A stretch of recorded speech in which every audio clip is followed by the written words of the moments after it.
Does Jesus know my pain? Apakah Yesus merasakan penderitaan saya? Before I share my Bible study, Sebelum saya membagikan pelajaran Alkitab ini, I have two requests. saya punya 2 permintaan. Please continuously pray for God to give you wisdom to understand what is being shared. Yang pertama adalah berdoalah meminta agar Tuhan memberikan kita hikmat untuk bisa memahami pelajaran ini. And please think as you are listening. Dan sementara kita mendengarkan, kita juga berpikir. On 21st of April 2021, Pada tanggal 21 April 2021, early Wednesday morning at 2 o'clock, pada hari Rabu pagi jam 2 subuh, KRI Nanggala 402 began to conduct its military torpedo drill exercise. KRI Nanggala 402 memulai pelatihan penembakan torpedo mereka. At 3 a.m., 1 hour later, 1 jam kemudian jam 3 subuh, the submarine received confirmation to ready itself to shoot its torpedo. mereka menerima persetujuan untuk meluncurkan torpedo itu. At 3:46 a.m., Kemudian pada jam 3.46, all contact had been lost with the submarine. mereka kehilangan kontak dengan kapal selam itu. At 6:46 a.m., 3 hours later when all contact was lost, Pada jam 6.46, 3 jam setelah itu, pada waktu semua hubungan terputus, the submarine was officially declared missing. maka kapal selam ini dinyatakan hilang. Search and rescue operations began, Pencarian terhadap kapal selam ini mulai dilakukan. but it was called search and rescue at this time. Tetapi pada waktu itu disebutkan bahwa dicari pencarian dan penyelamatan. Oxygen was estimated to last 72 hours. Oksigen yang tersedia itu diperkirakan akan berlangsung selama 72 jam. So they had a time frame to do this search and rescue operation as quickly as possible. Artinya mereka punya waktu 72 jam untuk menemukan dan menyelamatkan dari kapal selam ini secepat mungkin. Relatives of the crew were informed.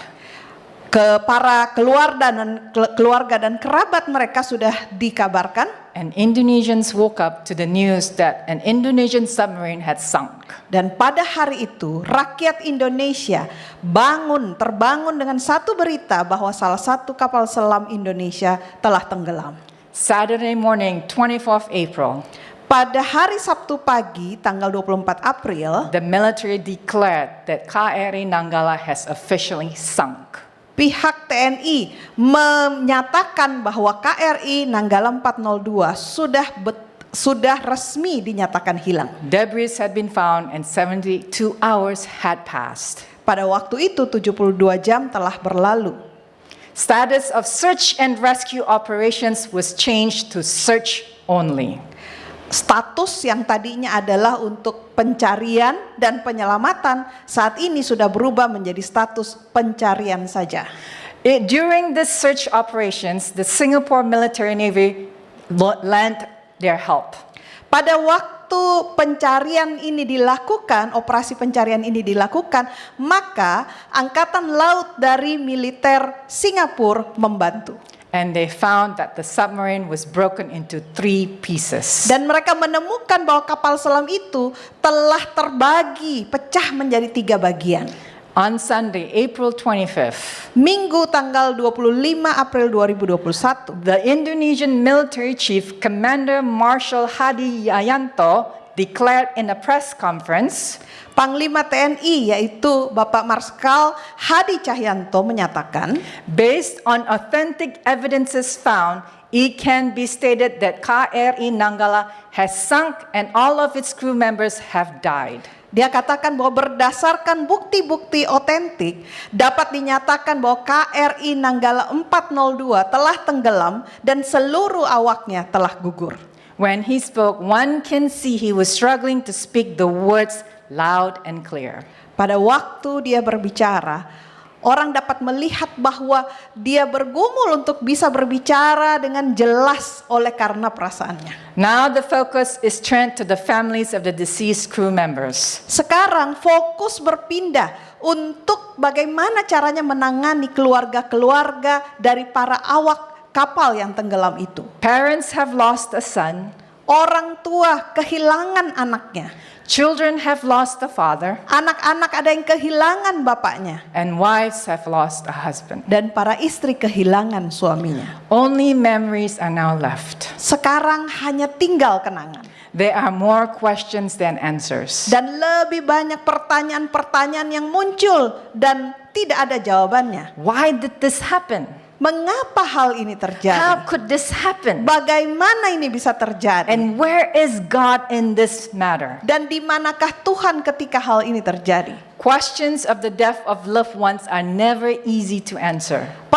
Pertanyaan-pertanyaan dari orang-orang kekasih yang telah meninggal tidak pernah mudah untuk bisa dijawab. But let us turn to the Bible for answers. Tapi marilah kita kembali ke Alkitab untuk mencari jawaban terhadap pertanyaan ini. Before we read the Bible, let us all now pray. Sebelum kita membuka Alkitab kita, mari kita berdoa. Our Father in heaven, Bapa kami yang di surga, as we open the Bible for answers, pada waktu kami membuka Alkitab untuk mencari jawaban, give us the gift of your Spirit, berikan kami Roh Kudus-Mu, that we may seek and understand the things that we do not understand. supaya kami dapat mencari dan menemukan hal-hal yang tidak kami mengerti.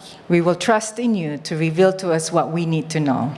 Kami betul-betul mengandalkan Engkau untuk bisa menyatakan apa yang perlu kami ketahui. Thank you, Father, for you are willing to answer this prayer. Terima kasih Tuhan karena kami tahu Engkau akan menjawab doa ini. In Jesus' precious name, Di dalam nama Yesus. amen. Amin. Let us turn to the book of John. Mari kita ke kitab Yohanes. We will turn to chapter 11, Kita akan buka dari pasal 11. and we will read verses 1 through 3 and 5. Dan kemudian kita akan baca Yohanes 11 ayat 1 sampai 3 dan kemudian ayat 5. Now a certain man was sick named Lazarus of Bethany, the town of Mary and her sister Martha. Ada seorang yang sedang sakit, namanya Lazarus. Ia tinggal di Betania, kampung Maria dan adiknya Marta. It was that Mary which anointed the Lord with ointment and wiped his feet with her hair, whose brother Lazarus was sick. Maria ialah perempuan yang pernah meminyaki kaki Tuhan dengan minyak mur dan menyekanya dengan rambutnya. Therefore his sister sent unto him, saying, Lord, behold, him whom thou lovest is sick. Dan Lazarus yang sakit itu adalah saudaranya. Kedua perempuan itu mengirim kabar kepada Yesus, Tuhan, dia yang engkau kasihi sakit. And we jump to verse 5 that says, Now Jesus loved Martha and her sister and Lazarus. Dan ayat kelima dinyatakan bahwa Yesus memang mengasihi Marta dan kakaknya dan Lazarus. From these 4 verses, we can see there is a special loving bond between Jesus with this family. Dari 4 ayat ini kita bisa melihat ada hubungan yang erat antara Yesus dan keluarga ini. John, the beloved disciple, wrote in verse 3 that the sisters told Jesus, He whom thou lovest is sick. Yohanes yang kekasih menulis di ayat 3 yang tadi kita baca bahwa Marta dan Maria mengirim kabar kepada Yesus bahwa Lazarus yang dikasih Yesus ini sakit. So the sisters knew, and even John, the beloved disciple, knew that Jesus loved Lazarus. Artinya Marta dan Maria itu tahu bahwa Yesus mengasihi Lazarus, termasuk Yohanes yang kekasih. And John also wrote in verse 5 that Jesus loved not only Lazarus but Martha and Mary too. Dan Yohanes juga menulis di ayat kelima bahwa Yesus bukan hanya mengasihi Lazarus, tetapi dia juga mengasihi Marta dan Maria. Now in the book Desire of Ages, Pen of Inspiration writes, Di dalam buku Kerinduan Segala Zaman, Pena Inspirasi menulis, among the most steadfast of Christ's disciples was Lazarus of Bethany. dari antara pengikut-pengikut Yesus yang paling setia adalah Lazarus dari Betania. From their first meeting, his faith in Christ had been strong. Sejak pertemuan pertama dengan Yesus, imannya kepada Yesus telah lebih diperkuat. His love for him was deep and he was greatly beloved by the Savior. Kasihnya kepada Yesus sangatlah dalam dan dia sangat dikasihi oleh Juru Selamat. So we can see there's a picture of a deep and abiding love between Jesus and Lazarus. Jadi kita bisa melihat bahwa ada ikatan hubungan yang sangat erat antara Yesus dan Lazarus. The quote continues, his heart, Jesus' heart, was knit by a strong bond of affection to the family at Bethany. Kutipan ini melanjutkan bahwa hati Yesus terikat dengan ikatan yang kuat, ikatan kasih sayang kuat dengan keluarga dari Betania ini. At the home of Lazarus, Jesus had often found rest. Di rumah Lazaruslah seringkali Yesus mendapat perhentian. The quote continues, our Savior appreciated a quiet home and interested listeners. Kutipan ini melanjutkan bahwa Juru Selamat kita sangat menghargai rumah yang tenang dan rumah yang isinya adalah anggota-anggota keluarga yang mau mendengarkannya. He longed for human tenderness, courtesy, and affection. Yesus merindukan kelemah lembutan manusia, merindukan rasa hormat manusia dan merindukan kasih sayang dari manusia. He needed not to speak to his friends in parables. Di tempat seperti rumah Lazarus inilah Yesus tidak perlu mengajar dengan menggunakan perumpamaan-perumpamaan. Brothers and sisters, Saudara-saudariku, even Jesus longed for a home that is quiet. bahkan Yesus sendiri suka tinggal di rumah yang tenang. A home that is filled with tenderness, courtesy, and affection. Sebuah rumah yang dipenuhi dengan kelemah lembutan, rasa saling menghargai dan kasih sayang. As well as hearts willing to listen to him. Dan juga hati dari orang-orang yang suka sekali untuk bisa mendengarkan dia. How is our home life like? Pertanyaannya adalah bagaimana dengan rumah kita? Is it filled with tenderness? Apakah rumah kita dipenuhi dengan kelemah lembutan? Is it filled with courtesy? Apakah rumah kita dipenuhi dengan rasa saling menghormati? Is it filled with affection? Apakah rumah kita dipenuhi dengan kasih sayang? Is it filled with willingness to listen to Jesus? Apakah rumah kita dipenuhi dengan suatu keinginan untuk mendengarkan suara Yesus? When I was young, Pada waktu saya masih lebih muda, my father was away a lot trying to build his business. papa saya sering kali keluar kota untuk memulai bisnisnya. And my mom was very, very stressed. Dan mama saya sering kali merasa stres. Because taking care of 3 children by herself was not easy. Karena mendidik dan membesarkan 3 orang anak seorang diri itu bukanlah tugas yang mudah. So when my father came home, Jadi kalau papa saya pulang ke rumah, my mom and him would get into a lot of fight. papa saya dan mama saya sering kali bertengkar. And so I remembered a lot of harsh words. Jadi saya sering kali mendengar kata-kata yang kasar. So I understand what Jesus meant when his heart desired a home that is quiet and peaceful. Oleh karenanya saya sangat mengerti mengapa Yesus itu suka sekali, senang sekali tinggal di rumah yang tenang. He is always followed by the Pharisees who always keep accusing him. Yesus selalu diikuti oleh orang-orang Farisi yang maunya mencari kesalahannya. So a quiet home was a desirable thing for him. Jadi ketika ada satu rumah yang tenang di mana dia bisa beristirahat, maka ini adalah sesuatu yang dia senangi. There is a difference between a home and a house. Ada perbedaan antara sebuah rumah dan sebuah rumah tangga. House is where you physically live. Rumah hanyalah tempat sebuah bangunan fisik di mana kita tinggal. A home is where your heart remains. Tetapi rumah tangga atau keluarga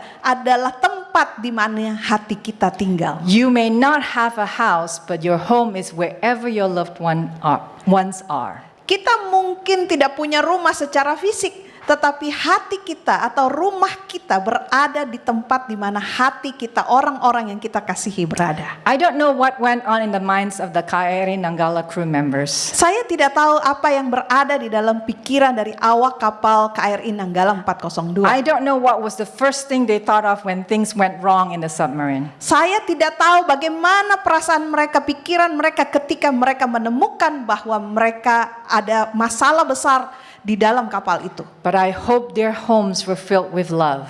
Tetapi yang saya harapkan agar supaya rumah mereka dipenuhi dengan kasih. And that they died knowing they were loved. Dan ketika mereka meninggal dengan tenang, dengan mengetahui bahwa mereka dikasihi. I think regrets happen because not enough love was seen in the home. Saya saya pikir bahwa penyesalan biasanya terjadi kalau pada waktu kita sudah saat-saat terakhir dan menyadari bahwa di rumah kita tidak ada kasih. To continue the story of Lazarus, Untuk melanjutkan cerita tentang we will Lazarus, go back to the book of John, mari kita kembali ke Yohanes. chapter 11, verse 14. Yohanes 11 ayat 14. Then said Jesus unto them plainly, Lazarus is dead. Dan kemudian Yesus berkata kepada mereka, kepada murid-muridnya maksudnya, bahwa Lazarus telah mati. Between verse 5 and 14, Di antara ayat kelima sampai kemudian di ayat 14, we see that Jesus did not hurry his way to Bethany when he first received the news. kita melihat bahwa Yesus pada waktu mendengar kabar bahwa Lazarus sedang sakit, dia tidak buru-buru pergi ke Betania. He stayed away for 2 days and his decision raised many questions in his disciples' mind. Dia masih tinggal di tempat lain selama 2 hari dan keputusannya itu membangkitkan banyak pertanyaan di pikiran para murid-muridnya. And when 2 days had passed, he then decided to go to Bethany. Setelah lewat 2 hari, barulah dia memutuskan untuk pergi ke Betania. But by this time, the disciples did not want him to go because they feared the Jews' plan to take his life. Tapi pada waktu saat itu, murid-muridlah yang sudah gak mau pergi ke Betania karena mereka takut bahwa orang-orang Farisi akan berusaha untuk membunuh dia. However, he told them that Lazarus was dead. Namun saat itu Yesus malah mengatakan bahwa Lazarus sudah mati. In the book again, Desire of Ages, Di dalam buku Kerinduan Segala Zaman, Pen of Inspiration reveals, di sini ditulis, the disciples marveled at Christ's words when he said, Lazarus is dead. para murid-murid itu bingung ketika mereka mendengar Yesus katakan bahwa ya Lazarus sudah mati. Apparently, Mary and Martha and the dying Lazarus were left alone. Kelihatannya Maria dan Marta dan Lazarus yang sudah mati itu sepertinya ditinggalkan sendirian. But they were not alone. Tetapi sesungguhnya mereka tidak sendirian. Christ beheld the whole scene, and after the death of Lazarus, the bereaved sisters were upheld by his grace. Walaupun Yesus tidak ada di sana di tempat secara fisik dengan mereka, tetapi Yesus dapat melihat peristiwa itu. Dan setelah kematian dari Lazarus, dua saudari yaitu Marta dan Maria yang berduka itu dipegang atau ditopang oleh tangan kasih karunia. When our loved ones die, Ketika orang yang kita kasihi meninggal, we are held in such grief and sorrow that we cannot see God is holding us with grace. kadang kita itu terlalu tertutupi dengan rasa duka cita, dengan rasa kesedihan yang mendalam sehingga kita tidak bisa melihat bahwa sesungguhnya Tuhan sedang menopang kita dengan kasih karunia-Nya. When I look back at the time when my father died in February 15, 2006, Pada waktu saya menoleh ke belakang, mengingat ketika papa saya meninggal pada tanggal 15 Februari 2006, I remembered a grief and sorrow so deep that I could not comfort my mother and my 2 brothers. saya mengingat rasa duka dan kesedihan yang begitu mendalam sehingga saya sendiri tidak mampu untuk bisa menghibur mama saya dan saudara-saudara laki-laki saya.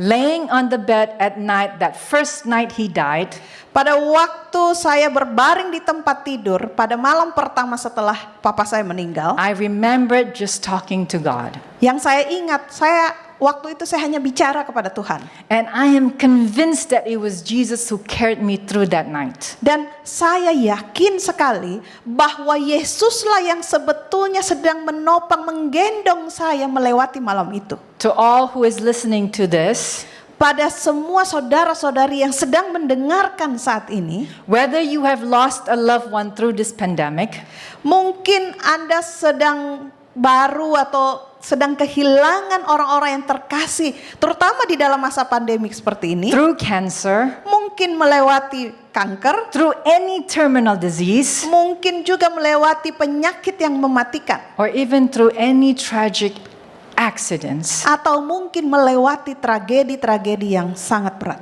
remember Jesus is holding us with His grace. Ingatlah bahwa sesungguhnya Yesus yang menopang dan menggendong kita dengan kasih karunia. To continue from the book Desire of Ages, Mari kita lanjutkan apa yang diceritakan oleh buku Kerinduan Segala Zaman. Jesus witnessed the sorrow of their rent hearts as their brother wrestled with his strong foe, death. Yesus bisa melihat kesedihan dari hati mereka yang hancur pada waktu saudara laki-laki mereka yaitu Lazarus itu sedang bergumul dengan musuh yang paling kuat yaitu kematian. Observe this. He felt every pang of anguish as he said to his disciples, Lazarus is dead. Pada waktu Yesus mengatakan Lazarus sudah mati, yang terjadi sesungguhnya adalah dia merasakan setiap denyut kesakitan, kematian yang menyakitkan itu. To answer the question, does Jesus know our pain? Untuk menjawab pertanyaan, apakah Yesus sesungguhnya merasakan rasa sakit kita? This quote answers it. Maka kutipan ini menjawab, Jesus knows our pain. Yesus tahu rasa sakit kita. He especially knows the pain of losing a loved one. Secara khusus, dia mengenal, dia tahu rasanya, rasa sakit ketika kita kehilangan orang yang kita kasihi. Are you going through cancer? Apakah saudara sedang melewati pergumulan dengan kanker? Is it painful? Apakah itu menyakitkan? Jesus feels it. Yesus merasakan rasa sakit yang Anda rasakan. Did you have a family member or a loved one who just recently passed? Apakah saudara mengalami suatu peristiwa di mana saudara kehilangan orang yang saudara kasihi? Jesus knows your pain. Yesus merasakan rasa sakit Anda. To continue in the story, Kita lanjutkan cerita ini. He, meaning Jesus, suffered the enemy, which is Satan, to exercise his power that he might drive him back a conquered foe. Yesus menyatakan membiarkan sang musuh yaitu iblis untuk bisa menunjukkan kekuasaannya untuk membuat si Lazarus mati. Tetapi dia mau menunjukkan bahwa dia sanggup memiliki kuasa untuk menarik Lazarus kembali.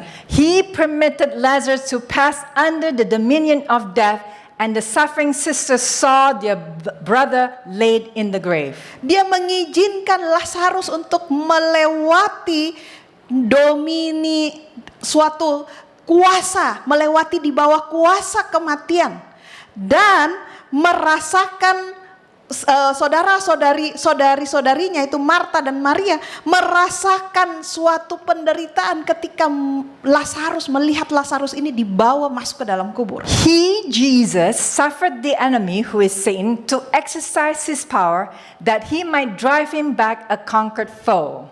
Yesus membiarkan musuh yaitu setan untuk menunjukkan kuasanya supaya dia dapat menarik Lazarus kembali. He permitted Lazarus to pass under dominion of death, and the suffering sisters saw their brother laid in grave. Yesus mengizinkan Lazarus untuk melewati kuasa maut, di bawah kuasa maut. Dan ketika Marta dan Maria melihat saudaranya Lazarus ini mati, masuk ke dalam kubur dan merasakan penderitaan yang hebat. Christ knew as they looked on the dead face of their brother, their faith in their Redeemer would be severely tried. Kristus tahu bahwa pada waktu Marta dan Maria melihat wajah dari saudara mereka yang sudah mati, maka iman mereka terhadap penebus dicobai dengan hebat. But he knew that because of the struggle through which they were now passing, their faith would shine forth with far greater power. Tapi Yesus juga tahu, oleh karena pergumulan yang mereka hadapi ini, maka iman mereka akan bercahaya lebih terang dengan kuasa yang lebih besar. Our faith is severely tried when there is death of a loved one. Iman kita akan dicobai dengan hebatnya ketika terjadi kematian dari orang yang kita kasihi. But if we were to allow Jesus to carry us through this trial, our faith would shine with greater power. Tetapi ketika kita mengizinkan Yesus untuk membawa kita, menggendong kita, menopang kita melewati ujian hidup ini, maka iman kita akan bercahaya dengan kuasa yang lebih besar. When my father died, Ketika ayah saya meninggal, all I could do was hang on to Jesus. yang saya bisa lakukan hanyalah berpegang pada Yesus. Unfortunately, Sayangnya, another thing happened during that time of grief. ada hal-hal lain yang terjadi selama masa duka cita itu. So as I was grieving, the feeling of anger became overpowering. Dan mengakibatkan, dan hal ini mengakibatkan bahwa pada waktu saya lagi berduka, datang lagi perasaan yang lain, yaitu kemarahan oleh karena hal-hal yang lain ini. Not towards God, not towards my father, but towards that person who caused more pain. Bukan terhadap Tuhan, bukan terhadap ayah saya, tetapi terhadap orang yang membuat saya lebih merasakan penderitaan di dalam masa itu. My mistake was looking at that person rather than looking to God. Kesalahan saya dalam membiarkan orang yang membuat saya marah itulah yang mengambil perhatian saya sehingga saya kehilangan pandangan terhadap Tuhan. So I forgot that Jesus was holding me with His grace. Saya jadi lupa bahwa sesungguhnya Yesuslah yang sedang memegang tangan saya dengan kasih karunia-Nya. He, who is Jesus, suffered every pang of sorrow that they endured. Yesus merasakan, ikut menderita terhadap setiap denyut kesedihan yang dialami oleh Marta dan Maria. He loved them no less because He tarried. Bukan karena dia menunda untuk datang ke Betania, kemudian itu berarti bahwa dia tidak mengasihi atau kurang mengasihi mereka. Tidak seperti itu. But he knew that for them, for Lazarus, for himself, and for his disciples, a victory was to be gained. Tetapi dia tahu bahwa hal ini harus terjadi untuk kepentingan mereka, Marta dan Maria, untuk kepentingan Lazarus, untuk dia sendiri dan untuk para murid-muridnya, untuk melihat bagaimana kemenangan dapat diperoleh. As you can see again, pen of inspiration reveals Jesus suffers when we suffer. Sekali lagi kita bisa melihat dari kutipan ini bahwa Yesus juga menderita. Yesus juga merasakan rasa sakit ketika kita menderita. You know, when the news that the submarine was lost, Saudara, ketika kabar tentang kapal selam KRI Nanggala 402 ini I terdengar, bet all the families prayed that they would be found safe. saya percaya bahwa setiap keluarga dari awak kapal itu berdoa sungguh-sungguh untuk mendoakan agar anggota keluarga mereka yang jadi awak kapal itu dapat selamat. It did not matter whatever religion everyone was also. Most people were praying for this crew to be safe. Apapun kepercayaan mereka, apapun agama mereka, pada saat itu kita semua bersatu untuk berdoa untuk keselamatan para awak kapal itu. But they all died. Tetapi kemudian kita tahu faktanya mereka gugur. And sometimes God permits death to happen. Dan kadangkala Tuhan mengizinkan kematian terjadi. But do not forget, He suffers the same way we are suffering. Tetapi jangan lupakan kesedihan yang kita alami, penderitaan yang kita alami, rasa sakit yang kita alami juga dialami oleh Yesus. To all who are reaching out to feel the guiding hand of God, the moment of greatest discouragement is the time when divine help is nearest. Kepada semua orang yang sedang menjangkau untuk bisa mendapatkan tangan tuntunan Tuhan, perlu mengetahui bahwa saat di mana terjadi penderitaan atau kekecewaan yang terbesar dalam hidup adalah saat di mana pertolongan ilahi paling dekat dengan kita. They will look back with thankfulness upon the darkest part of their way. Setelah peristiwa itu berlalu, mereka akan menoleh ke belakang dengan ucapan syukur, dengan rasa syukur karena melihat bagaimana tuntunan Tuhan membuat mereka dapat melewati bagian yang atau jalan yang paling gelap dalam hidup mereka. The Lord knoweth how to deliver the godly. Tuhan tahu bagaimana menyelamatkan orang-orang saleh. From every temptation and every trial, He will bring them forth with firmer faith and a richer experience. Dari setiap pencobaan, dari setiap ujian hidup, Dia akan membawa mereka keluar dari ujian hidup itu dengan suatu iman yang lebih kuat dan pengalaman yang lebih kaya. In Psalms 23, di dalam Mazmur 23, though I walk through the shadow of the valley of death, I will fear no evil, for thy rod and thy staff, they comfort me. Dikatakan bahwa sekalipun aku berjalan dalam lembah kekelaman, aku tidak takut bahaya, sebab engkau besertaku. Gadamu dan tongkatmu, itulah yang menghibur aku. When I look back again at the experience of losing my father, pada waktu saya menoleh kembali ke belakang, mengingat kembali kenangan ketika saya kehilangan ayah saya. even though I had for a time looked away from Jesus, Walaupun saat itu saya sempat teralihkan perhatiannya, tidak memandang kepada Yesus. but I remembered that it was in the darkest that my relationship with God was the closest. Tapi saya bisa ingat, justru di dalam hidup saya yang paling gelap, paling sedih, paling menderita, disitulah hubungan saya yang paling erat dengan Yesus. 2020 started with the COVID pandemic. Saudara, kita tahu tahun 2020 diawali dengan pandemi COVID-19. 2021 started with the pandemic still continuing on. Tahun 2021 kita buka kembali masih dengan pandemi COVID-19 yang masih berlangsung. As of today, 148 million people have contracted the virus. Kepada hari ini ada 148 juta orang yang terinfeksi virus ini. Out of this number, 3 million have died. Dari angka atau jumlah 140 juta ini, ada 3 juta orang yang telah meninggal dunia. A terrible flash flood had hit West Timor. Dan saudara, di tempat yang lain, di Nusa Tenggara terjadi banjir bandang. 53 men died in a submarine. Kemudian diikuti dengan peristiwa tenggelamnya kapal selam, 53 awak kapalnya gugur. We are hit with death continuously.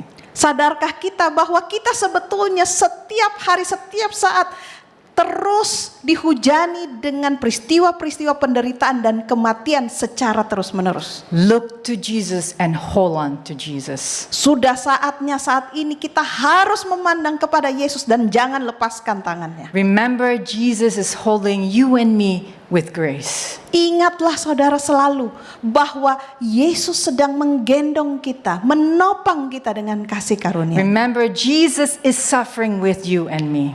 Ingatlah bahwa ketika kita menderita, Yesus juga menderita bersama dengan kita. And remember that divine help is the nearest at the time of greatest discouragement. Dan ingatlah bahwa pertolongan ilahi adalah terdekat ketika kita berada di dalam saat-saat dalam hidup kita yang paling gelap, yang paling kekecewaan, menghadapi kekecewaan yang paling besar. Disitulah Tuhan paling dekat. So does Jesus know our pain?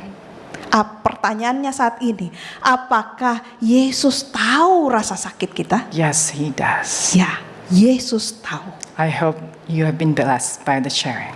Saya berharap bahwa saudara terberkati oleh firman Tuhan ini. God bless us all. Tuhan memberkati kita semua.